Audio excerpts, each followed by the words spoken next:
very hard to figure out when the first kings appeared in history, but archaeologists have dug up the graves of people who look a lot like kings and queens as far back as 20 or 30,000 years ago. Back in the Ice Age, when much of Europe and North America was covered with frozen glaciers, and people were hunting mammoths. Every now and then, they discover a grave completely full of beads and necklaces and crowns and scepters made from ivory and shells, and other things people thought were very precious at the time. They seem extremely regal. Whoever was buried in them was clearly very important and considered different from everybody else. But when archaeologists inspect the bodies more carefully, they usually discover they were different in other ways as well. Most were physically strange. Some were really tall, almost like giants. Some were dwarfs or hunchbacks. Even the ones that seemed normal from their skeletons probably didn't look very normal at the time. Maybe one of their eyes was brown and one was blue. How would we know from the skeleton? So, what does all this mean? Well, we can't know for sure, but what we do know is that mammoth hunters, long ago, spent a lot of their time making really elaborate and beautiful costumes for some very unusual looking people. The kind of thing that later would have been called fit for a king. But that aside from that, there was no sign of a kingdom. There isn't the slightest evidence of any palaces, courts, treasuries, armies, or anything like that. Instead, people seem to have scattered out in little family groups in the summer and then, in the winter, gathered together again in what were almost tiny little cities where they had feasts and festivals. Sometimes there were great collective houses covered in mammoth tusks. But never do you see special palaces or forts or mansions just for kings. So, who were these strange people? Our best guess is maybe they were play kings. Maybe strange-looking people were considered divine, just because they look so strange. Maybe they even treated them like gods sometimes. For instance, during festivals or other celebrations, even though at other times they were just ordinary, if strange-looking people. Maybe theater and games where one person was made king and could do anything they liked came first, and only later did people forget that they were just playing. But how did that happen? Still, that doesn't explain how some people ended up in a position where they could tell everybody else what to do, let alone pass that position on to their children. Was it because they were so charming or beautiful that people just somehow wanted to do whatever they said? Or were they so clever they managed to trick everyone into thinking they were gods? Or were they just really big and scary?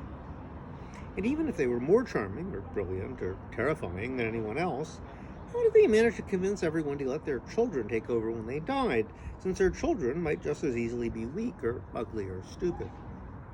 We don't know. But that isn't going to stop us from guessing, so here's one idea. Maybe it was all just a game that went terribly wrong. Let's go back to those gods again.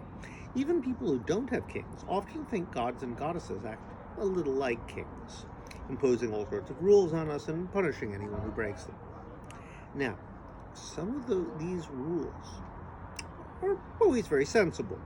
Be generous to strangers or don't break other people's things. But others just seem completely random. You can never eat corn when it's raining.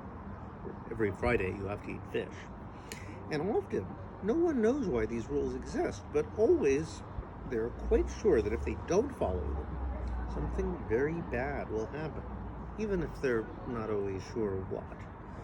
Say you eat corn when it's raining, and then somebody's cat gets hit by lightning.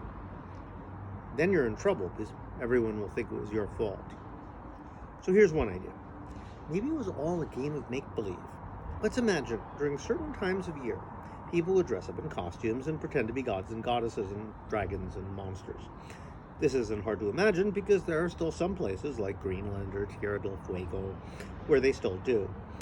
Let's also imagine, since this is true too, there are drums, music, dancing, games and speeches and funny voices when the gods appear. But also, very complicated rules about who could sing what song or dance what dance and how they had to do it. So far, this seems like innocent good fun, but here's where it gets difficult. In everyday life, you don't need anyone to enforce the rules. It's enough to know everyone will get mad at you if you break the rules, and then someone's cat gets hit by lightning. But when the gods actually show up, it's different. There are too many rules. But you also don't want the people playing gods to enforce the rules, because gods should be too high and mighty to have to pay attention to who's sitting when they're supposed to be standing or talking out of turn. So you get someone to be master of ceremonies. Often these ceremonies were the only time anyone got to order anyone else around. So you have to be careful that the person who enforces the rules isn't taken too seriously. So often that person would be a clown. They enforced the rules, but the rules didn't apply to them. They could be as silly as they liked. In fact, they were supposed to be silly. But they were also a little like police. They could punish people for breaking the rules. Sometimes they'd intentionally try to confuse everyone, do the ceremony wrong, tell jokes, pretend to fall flat on their face, but no one was supposed to laugh. If anyone laughed, they'd make them pay a fine, or throw them in the air, or take their clothes away. Since they could do anything, sometimes they'd make up new rules. Now, let's imagine these games started lasting for weeks or even months, which did sometimes happen. Well, maybe at some point, people forgot that they were playing a game. Maybe they started acting like that all the time, and the people who got to make up the rules became kings.